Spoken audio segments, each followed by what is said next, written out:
Hey hi and welcome my channel, welcome to the another episode. তো এই ভিডিওর মধ্যে আমি রিভিউ করতে চলেছি রক্তবীজ 2 এবং রঘু ডাকাতের রিভিউটাতে চলে এসেছে, তোমরা আশা করি দেখেছো। এবং রক্তবীজ আমার কেমন লাগলো, কী বৃত্তান্ত, এন্টায়ার বলবো এই ভিডিওটার মধ্যে। তো এই ছবিটা আমি যদি এক লাইনে বলি, তো এই ছবিটা একটা ডিসেন্ট ওয়াচ, একটা তুমি দেখলে একটা পুজোয় একটা ফান টু ওয়াচ বা একটা থ্রিলার ছবি তুমি দেখতে চাও, সেই হিসেবে তুমি গেলে দেখলে ঠিক আছে। বাট এটা কিন্তু একটা গ্রেট ছবি হয়নি।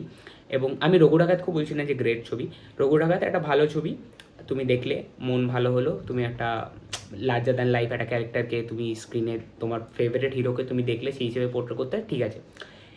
এই রক্তবীজে অনেকগুলো সমস্যা আছে, কিন্তু যদি ছবিটার গল্পটা আমি একটু করে বলি এবং প্রথমে যদি বলি, তোমরা যদি রক্তবীজ 1 দেখে তোমাদের এক্সপেকটেশনস এখানে হয়ে যায়, তাহলে হয়তো 2 দেখে একটু কমবে, একটু খাটোই হয়েছে ছবিটা।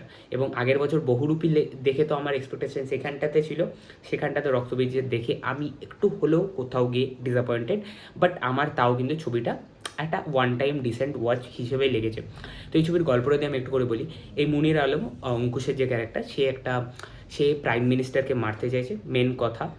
এবং এই আবির এবং সংযুক্তা মানে মিমি চক্রবর্তীর ক্যারেক্টার অঙ্কুশকে আটকাতে আদৌ কি পারবে, এবং এদের পিছনে মাস্টার মাইন্ড কে আছে, এবং অঙ্কুশের কী ব্যাকস্টোরি আছে, কেন অঙ্কুশ এরকমভাবে টেররিজমের সাথে জড়িত হয়ে গেছে, অঙ্কুশের সাথে কৌশানির কী রিলেশনশিপ, এবং এই ইন্ডিয়া বাংলাদেশের যে কী কনফ্লিক্ট, এবং সেটা নিয়ে দুই দেশকে কীভাবে দেখে, কী চোখে দেখে।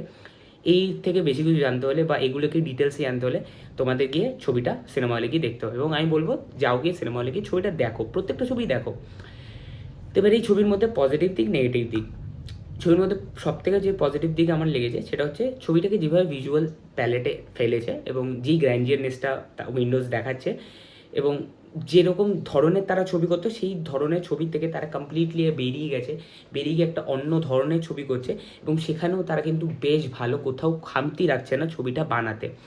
সেকেন্ড যে পজিটিভ পয়েন্ট, আবির এবং অঙ্কুশের যে কনফ্লিক্ট, আমরা এর আগে আবির এবং অঙ্কুশকে কনফ্লিক্ট করতে দেখেছিলাম কানামাচিতে, সেখানে আবির টেররিস্ট ছিল এবং অঙ্কুশ ছিল প্রোটাগনিস্ট। এখানে জিনিসটা ঘুরে গেছে, ফ্লিপ হয়ে গেছে, আবির এখানে প্রোটাগনিস্ট, অঙ্কুশ এখানে অ্যান্টাগনিস্ট হয়ে গেছে। তো তাদের যে টাসেল এবং তাদের যে ফেস অফ, তাদের পারফরমেন্স, সেগুলো খুব ভালো লাগে স্ক্রিনে দেখতে। মিমি চক্রবর্তীর ক্যারেক্টারটা নিজের জায়গাতে ঠিক আছে, কাঞ্চন মল্লিক কিছু কিছু জায়গাতে কমিক রিলিফ হিসেবে মজা দিয়েছে এবং হেসেছি, সিরিয়াসলি বলবো হেসেছি। এবং রক্তবীজ আমি যখন দেখছিলাম, আমি রক্তবীজ 12:30 নাগাদ শোতে দেখেছি, 12:30 সরি 1:30 শোতে দেখেছি।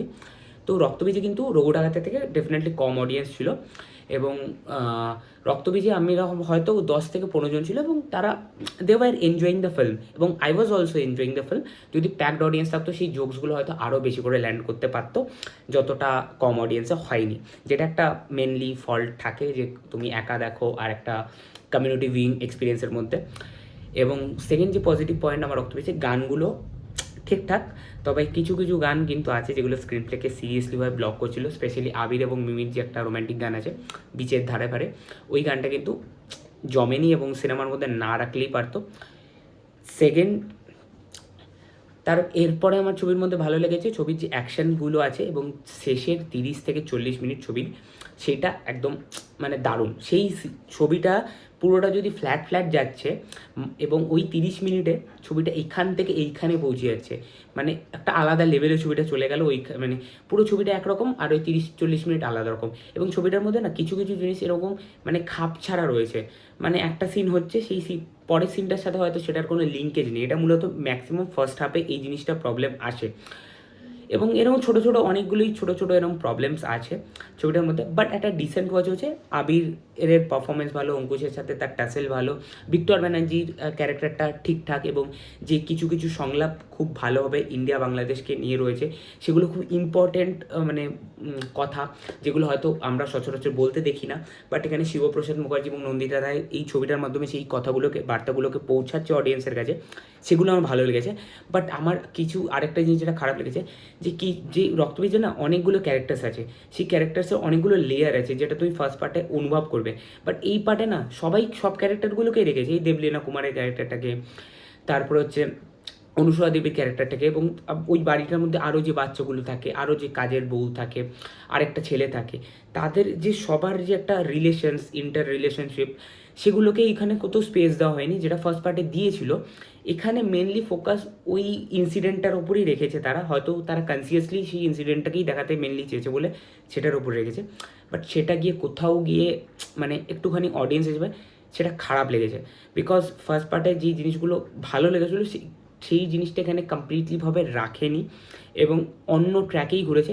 এবং শেষে একটা ক্যামিও আছে, সেই ক্যামিওটা কার ক্যামিও, কী ক্যামিও সেটা আমি বলছি না, বাট সেই ক্যামিওটা আমি মানে এক্সপেক্ট করিনি যে থাকবে, বাট আমি ভাবছিলাম যে সেরকম কিছু হলে ভালো হয় এবং আমি অডিয়েন্স হিসেবে সেটা পেয়ে গেছি, সেই জায়গাটা আমার মজা লেগেছে। এবং ওই বললাম যে লাস্টে 30 থেকে 40 মিনিট খুব ভালো, ওখানে অঙ্কুশের পারফরমেন্স, আবিরের পারফরমেন্স, তাদের টাসেল, তাদের এন্টায়ার যে জিনিস এবং যে ইনভেস্টিগেশনটা যেরকমভাবে হচ্ছে এবং এই দেশ থেকে ওই দেশের সাথে যে রিলেশনশিপস সেগুলোকে যেভাবে ডিল করেছে, ছবিটা কিন্তু সেই হিসেবে ভালো। সো তোমরা চাইলে পুজোর মধ্যে এই রক্তবীজ এবং আমাদের রঘু ডাকাত দুটো ছবি দেখতে পারো, এবং দুটো ছবি আমিও দেখেছি। কালকে হয়তো দেবী চৌধুরানী দেখবো এবং তারপরে দিন হয়তো যত কাণ্ড কাঠমান্ডুতে যত কাণ্ড কলকাতাতে দেখবো। So that's my overall reaction about রক্তবীজ। তোমাদের কী মতামত ডেফিনেটলি কমেন্টে জানাও, এবং তোমরা দেখে থাকলে তোমাদের কী মতামত এবং তোমাদের কী রিভিউ সেটাও কমেন্টে জানিও। টাটা।